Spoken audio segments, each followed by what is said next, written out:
Olá a todos e a todas, sou Enio Damaso, sou médico ginecologista e obstetra, sou professor universitário e também editor de ginecologia e obstetrícia do portal AF.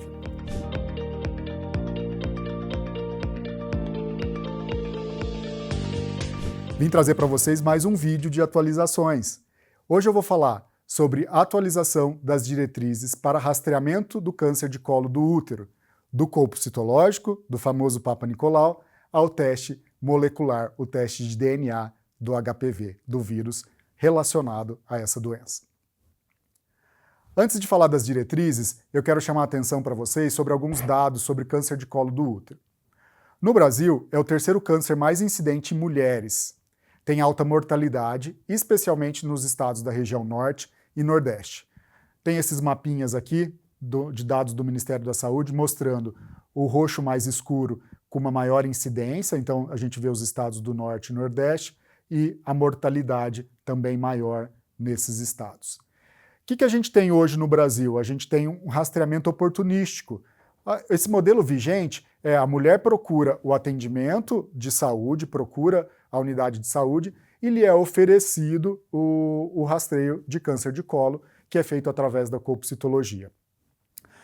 E o câncer de colo de útero, pela sua característica biológica, pela associação com HPV, pela história natural lenta, é uma doença com forte potencial de prevenção, tanto primária quanto secundária, e com controle possível na saúde pública. Então, por isso que a gente está falando sobre isso hoje, por isso que a gente está trazendo esses dados e por isso que a gente tem que discutir com profissionais de saúde que trabalham com saúde da mulher. A história natural da doença. Por que você falou, então, que é uma doença que tem prevenção primária e secundária? Quando a gente fala prevenção primária, é quando a gente tem alguma ação que evite com que aquela pessoa tenha a infecção pelo HPV e o desenvolvimento do câncer. O que a gente tem hoje é a vacina, que a gente vai falar no final desse vídeo. A vacina contra o HPV. A prevenção secundária é fazer o diagnóstico precoce, antes que esse HPV cause o câncer de colo do útero. Essa figura está mostrando como que acontece o desenvolvimento do câncer. Então, aqui é um epitélio do colo, é um epitélio estratificado escamoso, com várias camadas de células, e aí eu tenho uma lesão, uma microfissura. Quando que eu vou ter essa microfissura? Na relação sexual. Então a gente já sabe que o HPV é um vírus de transmissão sexual, é uma infecção sexualmente transmissível. O HPV penetra nesse epitélio e causa infecção celular. Essa infecção celular pode progredir para as neoplasias intracervicais, 1, 2, 3, e o carcinoma invasor, e o câncer de colo de útero. Desde a infecção pelo HPV até o desenvolvimento do câncer, eu tenho aí de 10 até 20 anos de história. Por isso, eu consigo, no meio dessa cadeia, identificar e evitar a progressão para o câncer de colo.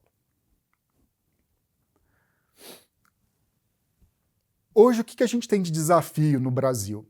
A gente tem um desafio de que a gente tem uma detecção tardia dessas lesões precursoras do câncer. Mais de 80% dos casos, quando diagnosticados, estão em estágios avançados, o estágio 2, 3 e 4 pela FIGO. E é meio que óbvio para todo mundo, quanto mais avançado o diagnóstico de uma neoplasia maligna de um câncer, pior o prognóstico, mais difícil é a cura. A chance de cura diminui, então, à medida que o estadiamento avança. E por que isso acontece? Porque a gente tem uma cobertura do rastreio, uma cobertura dos exames ainda baixa. Hoje, o rastreio de câncer de colo de útero, como eu já mencionei, ele tem um papel importantíssimo na prevenção secundária, onde eu vou detectar as lesões precursoras e tratar antes que ela tenha evolução para o câncer. O rastreamento reduz a incidência e a mortalidade em até 80%. E por que agora a gente está falando em adotar o teste molecular ao invés da citologia oncótica? Porque eu tenho alta sensibilidade, eu tenho uma maior eficácia e aí espera-se que eu tenha um impacto maior no diagnóstico e no tratamento, diminuindo incidência e mortalidade. E, importante, além de tudo, migrar o modelo oportunístico daquela mulher que procura o sistema de saúde para o rastreamento organizado, onde eu tenho busca ativa dessas mulheres elegíveis ao exame. O primeiro documento de rastreio de câncer de colo no Brasil é publicado em 2011 e atualizado em 2016. Em 2016, a atualização, o que ele fala? O método de diagnóstico, de rastreio. O método de rastreio, melhor falar em rastreio do que diagnóstico. O método de rastreio para o câncer de colo é a citologia oncótica, conhecido como Papa Nicolau. Inicia aos 25 anos, após o início da atividade sexual. O intervalo, eu faço 2 anuais consecutivos. Se vierem negativos, eu passo a cada 3 anos fazer essa colpocitologia. E o modelo é oportunístico, depende da demanda espontânea. Esse daqui é o documento, né, de 2016, e aqui eu tenho uma coleta de Papa Nicolau fazendo a coleta do endoscérvix com a escovinha. Quais são as limitações dessas diretrizes? Eu tenho baixa cobertura, o modelo não é organizado, eu tenho alta perda, a maioria dos casos ainda continuam diagnosticados em fases avançadas, e eu tenho uma baixa sensibilidade da citologia. Para se ter uma ideia, a sensibilidade, a capacidade de detectar alteração, quando ela existe, na citologia, gira em torno de 50% a 70%. O teste molecular tem uma sensibilidade de 90%, então eu vou diagnosticar mais mulheres com o teste DNA-HPV. Qual que é a ideia? O teste molecular diagnostica a presença do vírus, não necessariamente a alteração celular. A citologia já identificava um passo adiante, não a infecção do HPV, mas a alteração celular que esse vírus poderia causar. Essa nova diretriz, então, de 2024, que é esse documento aqui, ela é baseada na coleta de material do colo, do mesmo sítio anatômico que a gente coletava, que a gente coleta o Papa Nicolau, então do ectocervix e do endoscervix, mas agora é um teste molecular para identificar o vírus HPV. Principalmente os vírus oncogênicos relacionados ao desenvolvimento do câncer de colo. É através do PCR, a metodologia, e eu identifico o DNA desse vírus.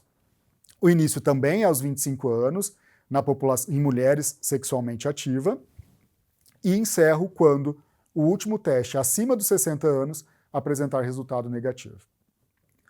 Caso o teste molecular seja negativo, eu repito a cada 5 anos, então o intervalo de repetição é maior em testes negativos.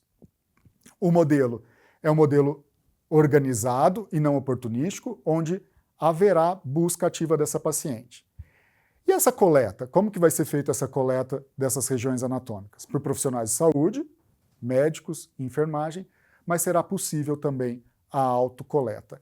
Então, a ideia é que com esse modelo organizado eu atinja uma população maior do que a que a gente atinge com o Papa Nicolau. Eu tenho a genotipagem parcial, onde identifica alguns tipos de vírus, ou a estendida, onde eu tenho a identificação da grande maioria dos oncogênicos. Mas a gente vai ver que eu tenho vários subtipos, mas o mais importante relacionado ao câncer de colo é o subtipo 16 e 18. Esse protocolo, essa diretriz é baseada em evidência, então juntaram uma série de especialistas e definiram as principais recomendações em alinhado à estratégia da Organização Mundial de Saúde. Diante da obtenção desse teste molecular e da genotipagem, se eu identifico o HPV 16 ou 18, vou para a colposcopia direta. Se eu identifico outros tipos oncogênicos, eu vou para a citologia reflexa. Então, o que ele quer dizer? Você colheu o HPV, você colheu o material do colo do útero e identificou o vírus HPV 16 ou 18. Você já encaminha essa paciente para a colposcopia e lá eu vou fazer a colposcopia nos moldes que a gente já faz, identificando a lesão e fazendo a biópsia, se necessário. Se for identificado outro tipo oncogênico, eu vou utilizar a citologia reflexa. Aquele mesmo material que eu colhi o HPV fica ali guardado para eu fazer uma análise citológica em meio líquido. E aí, diante do resultado de uma citologia alterada, eu encaminho essa paciente para colposcopia. E é isso que esse fluxograma traz. A identificação do HPV-DNA 16 e 18, indo para a colposcopia, outros tipos oncogênicos, eu vou para a citologia reflexa. E se caso eu tenho um teste negativo, como eu já mencionei, a gente repete em 5 anos esse exame. Então, a ideia aqui é eu identificar o tipo oncogênico e depois seguir um fluxograma de conduta. Nessa primeira parte dessas diretrizes do Ministério da Saúde, ainda não foram abordadas as condutas específicas, que vai vir numa parte 2, que ainda não foi publicado. Então, o que a gente está falando aqui é rastreio e condutas iniciais, mas o tratamento e a conduta diante das alterações citológicas, colposcópicas, ele vai vir em um segundo documento. Vantagens desse novo modelo, como eu já mencionei, a sensibilidade do teste molecular é alta e maior que a citologia, é maior que 90%. Eu tenho redução comprovada de incidência e da mortalidade. Já tem países que adotam esse sistema de rastreio e traz esses dados. Tenho projetos pilotos que foram realizados no Brasil mostrando essa redução comprovada. O intervalo de 5 anos traz um melhor custo-benefício, um maior custo efetivo, porque eu vou precisar fazer menos exames ao longo dos anos. Tem a possibilidade da autocoleta que eu mencionei, e o projeto piloto que existiu no Brasil foi na cidade de Indaiatuba, que comparou o modelo convencional com esse novo modelo e mostrou que eu tenho uma maior detecção de NIC2, de neoplasia intracervical do tipo 2, que é uma lesão precursora, e eu tenho mais diagnósticos em estágio inicial do câncer. Quais são os principais desafios para a implementação no SUS? Infraestrutura laboratorial apropriada, porque agora tem um exame que usa uma metodologia talvez um pouco mais difícil do que a colpocitologia. Treinar os profissionais de saúde para coleta, para orientação dessa paciente. Integrar os sistemas de informação, Siscolo e Siscam. Estabelecer uma logística de autocoleta e rastreamento organizado. Garantia de acesso à colposcopia naquelas mulheres que têm exames alterados e de tratamento, e tentar, de uma forma geral, reduzir as desigualdades regionais no acesso. Por que o Norte e o Nordeste têm maior incidência e maior morte por conta do câncer de colo? Como diminuir essas desigualdades? Nessa tabelinha a gente está comparando os dois modelos, então as diretrizes de 2016 e as novas diretrizes na sua versão preliminar. O método, a colpocitologia, vigente até então, e agora o teste molecular. O início do rastreio aos 25 anos nas duas, o intervalo diante de um teste negativo a cada 3 anos na colpocitologia e a cada 5 no teste molecular. O encerramento, na colpocitologia a gente encerra com 64 anos, desde que tenha 2 exames negativos nos últimos 5, e agora com teste molecular a gente encerra aos 60 anos, se tiver um teste negativo. O tipo de rastreio é oportunístico diante da demanda, e agora a ideia é que ele seja organizado. A conduta pós-exame é baseado no resultado citológico, e aqui é baseado na genotipagem, o tipo de HPV, o subtipo de HPV detectado. A autocoleta não é prevista no modelo do Papa Nicolau, da colpocitologia, mas ele é viável agora com o teste molecular. E eu tenho evidência boa nas duas, mas maior, evidência científica, mas maior com o teste molecular. Era isso que eu queria trazer para vocês sobre as atualizações do rastreio. Então, muda-se o método diagnóstico, a gente não faz mais a colpocitologia, mas a gente faz o teste molecular para a identificação do vírus, do HPV. Muda-se a conduta diante do resultado alterado e objetiva-se que agora eu tenha um protocolo de rastreio, de rastreamento, onde não seja oportunístico e organizado, onde eu vou atrás dessa mulher para coleta e eu posso viabilizar a autocoleta desse material para o teste molecular. Tudo isso que a gente falou foi sobre prevenção secundária. Como eu mencionei lá no começo do vídeo, para o câncer de colo, a gente tem a prevenção primária. Desde 2014, incorporado no SUS, a gente tem a vacina contra o HPV. De tempos em tempos eu tenho atualizações e eu incluo mais pessoas que são sujeitas a receber essa vacinação para se proteger do câncer de colo, mas a cobertura ainda é baixa e nós, profissionais de saúde, temos que trabalhar para melhorar essa prevenção primária. O ideal antes que essa pessoa tenha o contato com HPV. População elegível: meninas e meninos de 9 a 14 anos, mulheres e homens que vivem com HIV ou outras situações de imunodepressão, por exemplo, transplantados, vítimas de violência sexual, vítimas de abuso sexual, homens e mulheres, usuários de PrEP, da profilaxia pré-exposição para o HIV, e pacientes portadores de papilomatose respiratória recorrente. Então essa é a população elegível para receber a vacina. Eu não vou entrar em pormenores, mas só lembrar que o esquema hoje para crianças e adolescentes de 9 a 14 anos é dose única, é disponível no Sistema Único de Saúde e eu consigo em postos de vacinação e escolas. Essa é a nossa principal população elegível, porque são aquelas pessoas que ainda não tiveram contato com o vírus HPV. Então, hoje a gente vai trabalhar dentro da prevenção primária com a vacinação e dentro da prevenção secundária com um bom método de rastreio.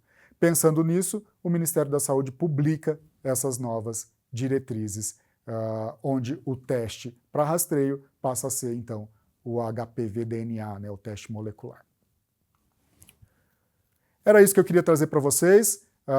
Recomendo que leiam um documento na íntegra, quem tiver mais interesse.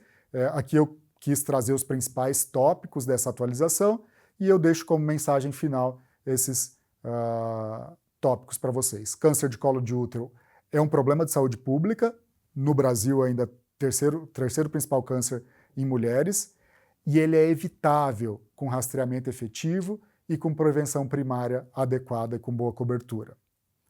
O teste de HPV-DNA, o teste molecular, tem maior sensibilidade e segurança, então nós estamos vendo com bons olhos essa mudança. O modelo organizado amplia a cobertura e reduz a desigualdade. A possibilidade de autocoleta é uma ferramenta de estratégia para alcançar mais mulheres, principalmente quando a gente olha desigualdade regional, que ainda observamos no Brasil.